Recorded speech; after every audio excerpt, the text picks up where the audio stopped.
ऐसे समय पर लोगों को फिर एक बार थिएटर की ओर आकर्षित करना ये बहुत बड़ी उपलब्धि ऐसा मैं मानता हूँ। और हमको लोगों को ये समझाना भी पड़ेगा, जो मेरे भाषण में रह गया एक मुद्दा, टीवी इंडस्ट्री बहुत बड़ी होती जा रही है और लोगों को एंटरटेनमेंट प्रोग्राम की उतनी आवश्यकता भी बढ़ती जा रही है। तो कलाकारों की आवश्यकता आने वाले दिनों में बहुत पड़ने वाली है। एक ज़माने में ऐसा था कि कलाकार होते थे लेकिन उनको काम नहीं मिलता था, आज ऐसा नहीं है। इतने हजार टीवी के चैनल्स हो गए तो सभी को कार्यक्रम दिखाने के लिए इस प्रकार के कलाकारों की बहुत आवश्यकता होती है। तो मैं मानता हूँ कि थिएटर के ड्रामा के माध्यम से ही नए कलाकार आने वाले दिनों में मार्केट के लिए उपलब्ध होंगे।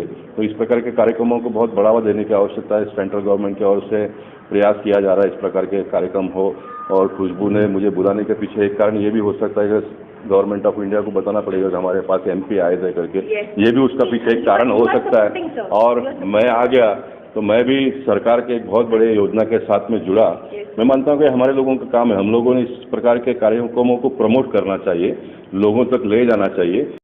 से कर रहे हैं 2015 में ये टाइटल को सही ने इनॉग्रेट किया था और 2010 से विद द सपोर्ट ऑफ 2015 से with the support of ministry of culture हम लोग इसको प्रमोट कर रहे हैं। और स्पाश 2010 से इसी फील्ड में काम कर रहा है, परफॉर्मिंग आर्ट्स में, जिसमें हम लोग dance, drama, production, play productions वगैरह इन सब पे करते हैं। और इस साल हमारा ये था कि हम फ्लेज थिएटर का भी जो है इसके साथ में लॉन्च करें, जिससे डीपी सिन्हा सर जो है वो ब्रांड एम्बेसडर हैं। और डीपी सिन्हा जी ही इज़ अ लेजेंड और उनको किसी भी तरीके से हम कहें कि उनको किसी शब्द की ज़रूरत तो नहीं है, तो मैं तो उनके लिए कहूँगी कि सर थैंक यू, आपने हाँ कहा कि आप इसके कैंपेन के ब्रांड एम्बेसडर बनेंगे।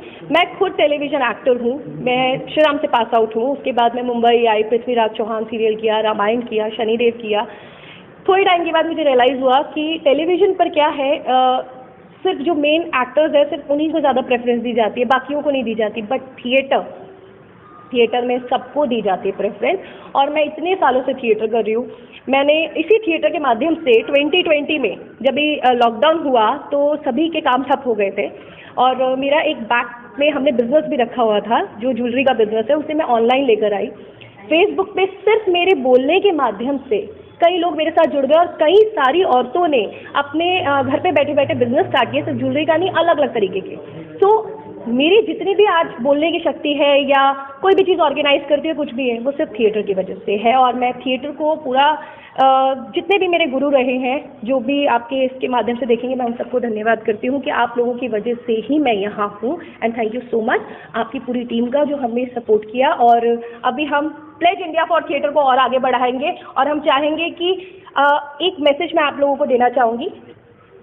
मेरी आप सभी से जो मुझे देख रहे हैं, चाहे वो ऑडियंस हो, चाहे वो आर्टिस्ट हो, कोई भी ऑर्गेनाइजेशन हो, हम ये चाहते हैं कि प्लेज इंडिया फॉर थिएटर के कैंपेन के साथ आप जुड़े।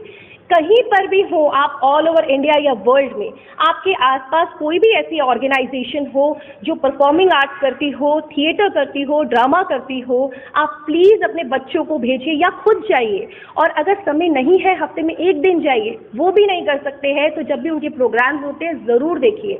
आप मानो या ना मानो, एक बार कर देखो, आप खुद उस चीज़ को एक्सपीरियंस करोगे कि हमारे जितनी भी टेंशन्स होती है ना, वो बहुत रिलीज़ हो जाती है। डॉक्टर्स ने भी ये बात मानी है कि इनएक्टिव न्यूरॉन्स एक्टिवेट हो जाते हैं जब हम कोई परफॉर्मिंग आर्ट्स करते हैं। तो मेरी यही आप लोगों से गुजारिश है कि प्लीज़ अपनी इस धरोहर को, जिसके लिए भारत जाना जाता है, अपनी rich art and cultural heritage के लिए, उसे आगे बढ़ाइए, उसे खोने। ग्लैड, बहुत हैप्पी फील कर रही हूँ कि खुशबू जी और रिशु सर जो है इतनी अच्छा इनिशिएटिव इतने सालों से थिएटर कर रहे हैं और इस परफॉर्मिंग आर्ट्स के लिए इतना कुछ कर रहे हैं। स्पार्श जो है, जो मतलब आज मैं यहाँ आई हूँ स्पार्श के लिए। तो बेसिकली यही है कि हमें अपने बच्चों को थिएटर कराना चाहिए। मैं अपना एक्सपीरियंस अगर शेयर करूँ तो मुझे लगता है कि लाइफ में सिर्फ एक्टर बनने के लिए थिएटर नहीं, ऐसा नहीं है जिनको एक्टर बनना है सिर्फ उनको ही थिएटर करना चाहिए। मुझे लगता है एक ये पार्ट ऑफ लिविंग, जो स्पार्श का एक टैग लाइन भी है, you know, it's the art of living. Life में आप कुछ भी करें उसमें आपको कॉन्फिडेंस की सबसे ज़्यादा ज़रूरत होती है। चाहे आप किसी मल्टीनेशनल कंपनी में आपको अगर जाके इंटरव्यू देना है, या आपको अपने हस्बैंड से अपनी बात कहनी है, या हस्बैंड को अपनी वाइफ को अपनी बात कहनी है, सब चीज़ों के लिए you know clarity of voice, clarity, हमें क्या किसी से कहना है, वो एक जो समझ होती है ना, वो कॉन्फिडेंस जो होता है, वो मुझे लगता है हर एक रिश्ते में ज़रूरी है, हमें काम में ज़रूरी है, चाहे इंटरव्यूज़ में हो। तो सिर्फ एक्टर बनने के लिए कॉन्फिडेंस नहीं चाहिए, क्लैरिटी ऑफ थॉट्स और जो कॉन्फिडेंस है वो थिएटर से हमें बहुत बखूबी मिलता है। और हमारा तो पांचवा वेद भी है नाट्य शास्त्र। तो देखिए वेद है जिसमें समागम है सारे चारों वेदों का, इसलिए नाट्य शास्त्र जो है भारत मुनि ने लिखा, ब्रह्मा जी ने बनाया। तो हम तो भारतीय हैं और हमारे अंदर परफॉर्मिंग आर्ट्स हमारा पार्ट ऑफ लिविंग है। नमस्कार, मेरा नाम योगेश पगारे हैं और मैं एक एक्टर, राइटर, डायरेक्टर, प्रोड्यूसर हूं और मैं कई सालों से थिएटर से जुड़ा हूं।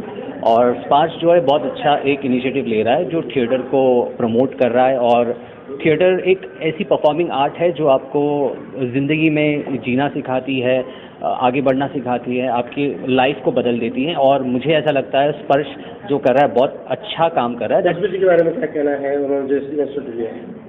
खुशबू जी इस